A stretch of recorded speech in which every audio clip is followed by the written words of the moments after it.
CSF rhinorrhoea का 4वीं भाग है।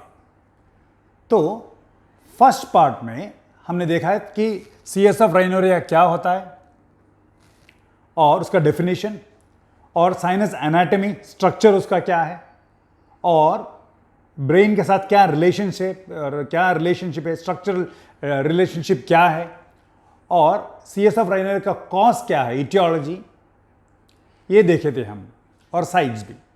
सेकेंड पार्ट में मेनली पेशेंट का कंप्लेंट और डॉक्टर जब एग्जामिन करेगा क्या क्या फाइंडिंग्स है। थर्ड पार्ट में उसका इन्वेस्टिगेशन, जो नाक से पानी एक साइड से निकल रहा है वो CSF है कि नहीं, वो कैसा डायग्नोस करेंगे।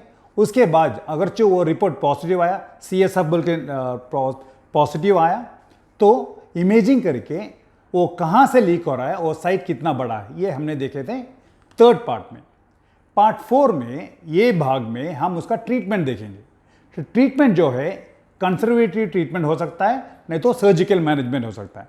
कंजर्वेटिव मतलब विदाउट सर्जरी, सर्जरी बिना हम कैसा लीक स्टॉप कर सकते हैं। तो कब कब कौन सा सिचुएशन में हम कंजर्वेटिव ट्रीटमेंट करते हैं। पहले वाला ट्रॉमा के बाद इमीडिएटली जब लीक है तो हम ऑब्जर्व करते हैं ये बढ़ रहा है कि नहीं, कैसे चल रहा है, इसका सीक्वेंस कैसा है। अगर जो ऑपरेशन के बाद लीक हुआ, थोड़ा सा लीक ही है, तो फिर ऑब्जर्व करेंगे। हाई रिस्क पेशेंट में भी वेट करेंगे।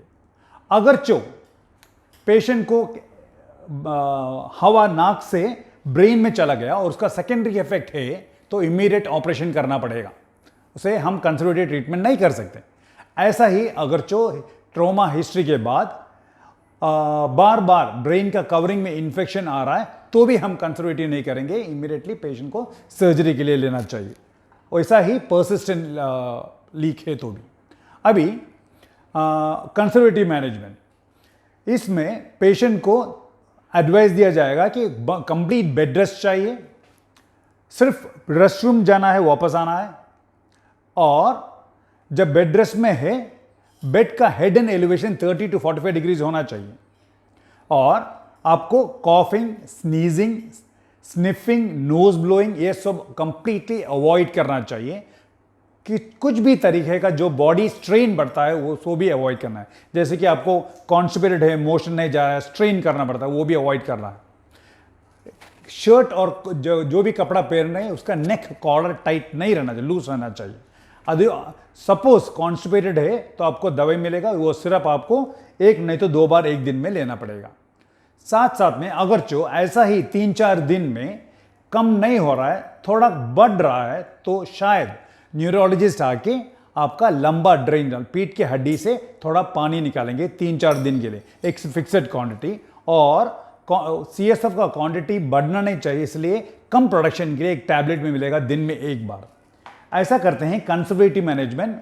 इसका पीरियड जो है 7 दिन से 10 दिन तक, अप्रोक्सीमेटली 14 डेज से कम, 7 to 10 डेज यूजुअली। अभी सर्जिकल मैनेजमेंट, अगर जो ये 2 करके डिवाइड करेंगे, एक नॉर्मल प्रेशर और दूसरा हाई प्रेशर, मतलब ब्रेन का जो पास में जो फ्लूइड है वो हाई प्रेशर में है। अगर जो हाई प्रेशर में है तो न्यूरोलॉजिस्ट वो पेशेंट को CSF शंट सर्जरी करेंगे। शंट सर्जरी करने से प्रेशर कम हो जाता है और उसके साथ साथ में हम कंजर्वेटिव ट्रीटमेंट करेंगे तो लीक अपने आप बंद होने का चांसेस है। अगर जो नॉर्मल प्रेशर है तो ऑपरेशन करना पड़ेगा। और ये जो वीडियो में मैं सिर्फ ENT के बारे में बात कर रहा हूं, तो ऑपरेशन हम नाक के रास्ता करते हैं ट्रांसनेसल एंडोस्कोप के दौरान, तो कुछ भी स्कार कुछ नहीं रहता है। तो सर्जरी करने के पहले आपको थोड़ा एडवाइस मिलेगा। एक मोस्ट इंपॉर्टेंट एडवाइस ये है कि ऐसा मत सोचना कि ये जो ऑपरेशन करने वाले हैं सो सिर्फ एक ही बार करेंगे और कंप्लीटली हील होने का चांसेस है, बट चांसेस ये भी है कि शायद ऑपरेशन के बाद आपको दोबारा फिर लीक होए, शायद उसी साइड से नहीं तो दूसरा साइड से, और शायद और एक ऑपरेशन, नहीं तो 1 नहीं तो 2 बार ऑपरेशन करना पड़ेगा, ऐसा भी चांसेस है। और आप जो कंप्लेन लेके आए थे, पेशेंट जो कंप्लेन से आए थे, वो है नाक का एक साइड से पानी निकल रहा है। शायद ऑपरेशन के बाद नाक में साइनस का इन्फेक्शन हो, वो साइनस इन्फेक्शन ब्रेन का कवरिंग में स्प्रेड होकर मेनिंजाइटिस हो सकता है। वो टाइम में सीवियर हेडेक और फिट्स भी होने का चांसेस है। वहाँ से इन्फेक्शन ब्रेन का बाहर जा सकता है, एब्सेस फॉर्म हो सकता है और ब्रेन में भी एब्सेस होने का चांसेस है। तो आप आए थे एक कंप्लेन से, नाक में से एक साइड से पानी जा रहा है, शायद आपको इन्फेक्शन होने का चांसेस है, बाद में भी आ सकता है। और ये 2-3 चीज़ अवॉइड करना है। एक, स्नीजिंग अवॉइड करना है, sniffing, forceful sniffing, blowing the nose, नाक ब्लो करना, और हेवी फर्नीचर्स और हेवी वेट कुछ उठाना। ऑपरेशन के बाद आपको तकरीबन 6 हफ्ते तक कुछ स्ट्रेनफुल एक्टिविटीज़ नहीं करना है। और नेक कॉलर जो है लूज रखना है और रेगुलर। ये सब प्री ऑपरेटिव एडवाइस इसलिए बोल रहे हैं कि ऑपरेशन के बाद आपको स्ट्रिक्टली फॉलो करना पड़ेगा। तो ऑपरेशन के लिए एडमिट हो गए तो पहले आपसे एक कंसर्न लिया जाएगा। कंसर्न पेपर में लिखा होगा कि क्या क्या डायग्नोसिस है और क्या ऑपरेशन करने वाले हैं। तो ऑपरेशन का सिर्फ मैं ईएनटी के साइड से बता रहा हूँ, transnasal endoscopic repair of CSF leak. और इसके साथ साथ में लिखा होगा क्या कॉम्प्लिकेशंस हो सकता है, वो भी मैं आपको बताऊंगा। तो पेशेंट और बाईस्टैंडर ने तो विटनेस आप पढ़ के दे के साइन करना है और डेट लिख के नाम भी लिखना है, साथ में जो डॉक्टर है वो भी यही करेंगे। और मैं कॉम्प्लिकेशंस के बारे में बता रहा हूँ। पहले से बता दिया कि ब्रेन की कवरिंग में इन्फेक्शन हो सकता है, वो है मेनिंजाइटिस।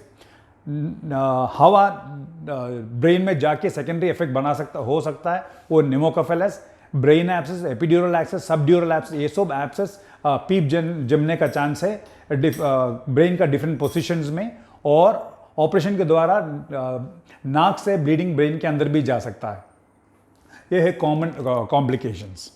और इसी टाइम में आपको फिट करके थिएटर लेके जाने के लिए जो भी इन्वेस्टिगेशन चाहिए ये सब हो गया होगा। और ये सब इन्वेस्टिगेशन लेके आपको फिजिशियन से मिलना है फिजिशियन क्लियरेंस के लिए। तो फिजिशियन क्लियरेंस देंगे सर्जरी के लिए।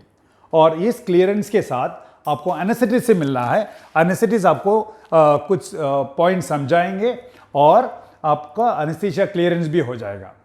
सपोज नेक्स्ट डे आपका सर्जरी है तो आज के दिन रात में 12 बजे के बाद कुछ पीना मत, कुछ खाना मत। नेक्स्ट डे सर्जरी है, वो तकरीबन ऑपरेशन उसका ड्यूरेशन जो है 3 से 4 घंटे तक लगेगा टोटल ऑपरेशन का। तो कंसर्न में एक बात मैं बताना चाहता हूं कि कंसर्न जो है ऑपरेशन के लिए, और हमें नाक में ये जो छेद है वो ब्रेन के पास में वो क्लोज करने के लिए हमें ग्राफ्ट चाहिए। तो ग्राफ्ट जो है कान से और नाक के अंदर से लेते हैं, उसके लिए भी कंसर्न लिया जाएगा। तो ऑपरेशन जो है, ऑपरेशन के पहले ये डिफेक्ट है, तो नाक के उधर एक डिफेक्ट है, वो जो बोन ब्रेन और नाक सेपरेट कर रहा है उधर भी एक डिफेक्ट है, और ब्रेन का कवरिंग जो है वो भी डिफेक्ट है। इसलिए ब्रेन के सराउंड करके जो भी सीएसएफ आ रहा है वो लीक करके नाक में आ रहा है। तो ये क्लोज करने के लिए लेयर बाय लेयर क्लोज करते हैं। तो ये फैट है जो कान से लिया जाता है, कान के लोब्यूल से। ये कार्टिलेज है जो नाक से नहीं तो कान से ले सकते हैं। ये ग्राफ्ट है कान के पीछे से ले सकते हैं। ये सब एक एक करके ऐसा पोजीशन में बिठा के उधर एक फाइब्रिन ग्लू डाल देते। उसके बाद जेल फॉर्म छोटा छोटा कट करके जेल फॉर्म डाल के नाक के अंदर एक मिरोसेल बोल के पैक रख देते हैं। तो ऑपरेशन खत्म हो गया। 3-4 घंटे के अंदर वापस आप रूम नहीं तो आपका वार्ड में पहुंच जाएंगे। तो नेक्स्ट 4 घंटे के लिए आपको कुछ पीना मत, कुछ खाना मत, और उसी दौरान आपका पोजीशन 30 to 45 डिग्री एलिवेटेड रहेगा, हिडन एलिवेशन रहेगा, और आईवी ड्रिप्स चालू रहेगा।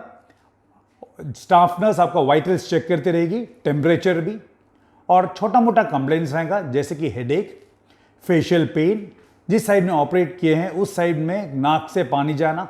ये सब कारण ये है कि नाक का एक साइड में हमने पैक रखा है, इसलिए जब पैक निकाल देंगे तो ये कंप्लेंट चला जाएगा।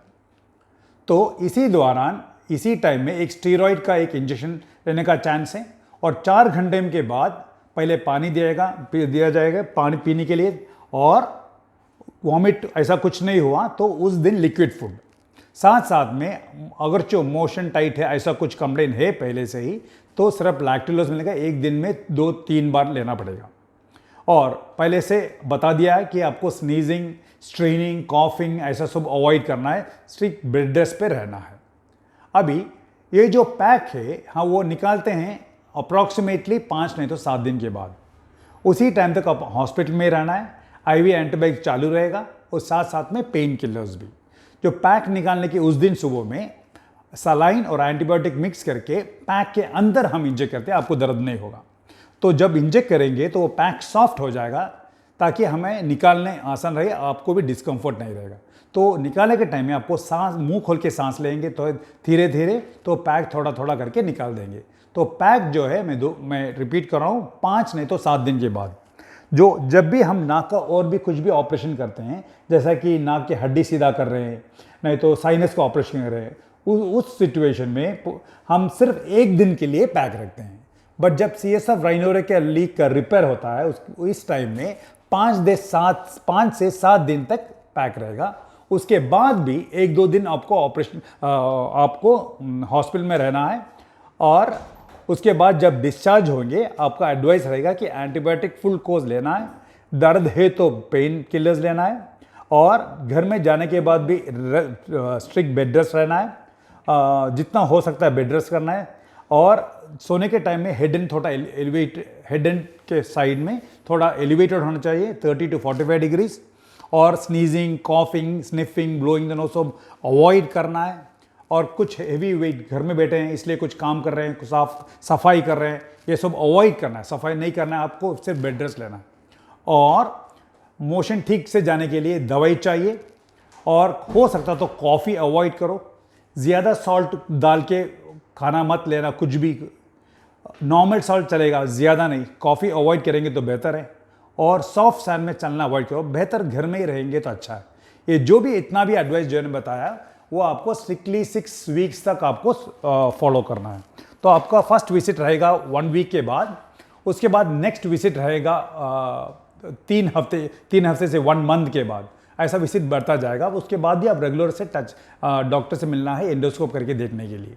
तो ऐसा ENT के साइड से एंडोस्कोप के दौरान नेसल एंडोस्कोपी करके कुछ स्कार बिना जो लीक है वहाँ हम कंप्लीटली सील करेंगे। अगर ये बहुत बड़ा डिफेक्ट है, नाक के अंदर से सील कर नहीं पा रहे हैं, पहले से ही पता है, तो neurosurgery they will take over, वो करके वो ओपन अप्रोच करते हैं। ये वीडियो में मैंने सिर्फ ENT के साइड से जो एंडोस्कोपी बताया सिर्फ वही बताया था। ऐसा CSF राइनोरिया मैनेज किया जाता है। शुक्रिया।